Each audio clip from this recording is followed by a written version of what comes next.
So I wanted to follow up what I said about centering yourself so that you can leap. Why this is really important is because it allows you to be embodied as you move forward. So, for example, if the leap, quote unquote, or the risk that you're taking or the step that you're taking outside of your comfort zone is something that you have avoided for a long time, or that it just feels really hard in your system, in your nervous system, that means that you have created a lot of resistance to this thing. And so when I get embodied, I have a faster time at rewiring myself to being able to feel more confident in this step that I'm taking. And it's usually something where, it's not just like a one-time thing, but it's an action that I'm wanting to take more these days for whatever reason. Like if you were wanting to get more in front of people to talk about your business, or you want to be going on dates and experiencing more romance in your life. But that usually creates a lot of anxiety, or you feel really resistant to this. Then when you get centered before you take that leap, before you go up on stage, before you go talk to that person, then even though it's really uncomfortable, or it can be really uncomfortable in the first number of times as you're doing it, but you're remaining present in your body, and you're not sort of disassociating to do it, right? You're not jumping out and trying not to be there so that you can get through the thing. Then you have a much greater presence and power to rewrite what this feels like in your system. Now, I've done this before, where I used to have a lot of anxiety, and I used to just try to get through things, and it wouldn't help me have any less anxiety. Yes, I could get through it, but then because I was sort of disassociating or just sort of powering through without actually centering myself in my body and having an embodied experience of the thing and realizing, look, I'm safe. The worst case didn't happen. Because you're not present to what's actually happening and being able to tell your system this is safe, then you don't get that message. So it just always feels unsafe to your nervous system, or it feels scary, or it feels too much to your nervous system. But when you center yourself, perhaps by taking a breath, or doing something where you're getting more into your body as you're moving into the thing. And it could also be even just a mental commitment to saying, I'm going to be more present to what this feels like, even though it's really uncomfortable. Then you can begin to really receive what the actual experience is. Because the experience, 99% of the time is not the worst case scenario that your mind is, stressing you out about. And because it's not that, but and you're present to what it actually is, your mind can start going and your nervous system can start going oh, this isn't that bad. Okay. And it's very similar to that experience I had with going up on stage, which I think I showed a little bit in the Facing Your Fears video, where I was having anxiety. I hadn't been up on stage reading something that I wrote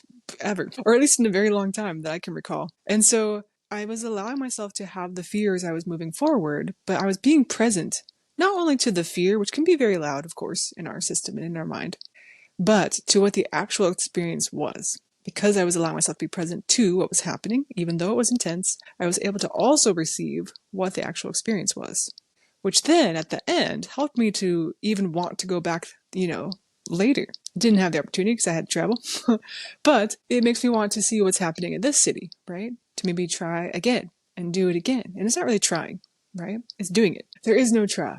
There is do or do not, right?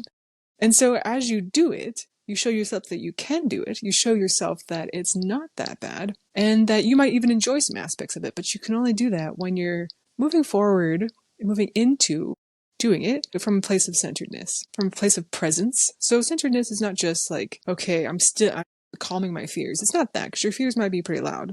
But centeredness also can mean from a place of presence, from a place of receiving what the experience is, all of it, including the fears. From a place of being embodied and allowing myself to be aware of what are the sensations? Even when they're intense, is often what we're avoiding is this sensation. We're avoiding what it feels like to be in this experience. Because even if you go and you look at that video on rejection, it's not so much that we really fear someone else rejecting us. We fear what it triggers within us. The shame, the feeling of not being good enough, the worries about our fears being confirmed and things like that, right?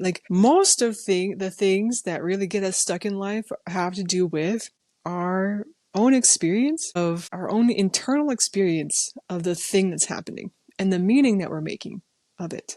So I just kind of wanted to follow up because I know I talked about getting centered and some ways of doing it, and then was like, yeah, let's go. But I wanted to explain a little more about like why it really helps. Because it allows you to receive the reality of the situation, which is not the worst case 99% of the time. And if it is the worst case, you get to receive how you are capable of handling it. And I think that's a big thing too. Really seeing that you're capable of doing this thing, right? So I hope that helps. My name is Jennilee. I'm a mindset coach. I'm an energy coach. I'm a presence coach. Choose what word makes sense. And I really love helping people end patterns of self-abandonment, however that's showing up for you, on whatever stage it's showing up for you at, so that you don't have to play small anymore, so that you can show up, you can create the life and the love and the impact that you really desire, because the world needs more of you. So I'll see you here again. Join me on this channel as we talk about these things and respecting ourselves more, sovereignty in ourselves. It starts within you and then expresses itself in your relationships, in your work, in your life. And that really means like coming from a place of deep, deep honoring of you. And it always starts with you, right? How people show up to you in relationships starts with how you are showing up to you in your relationship with yourself, right? So that's where we're centering our work here.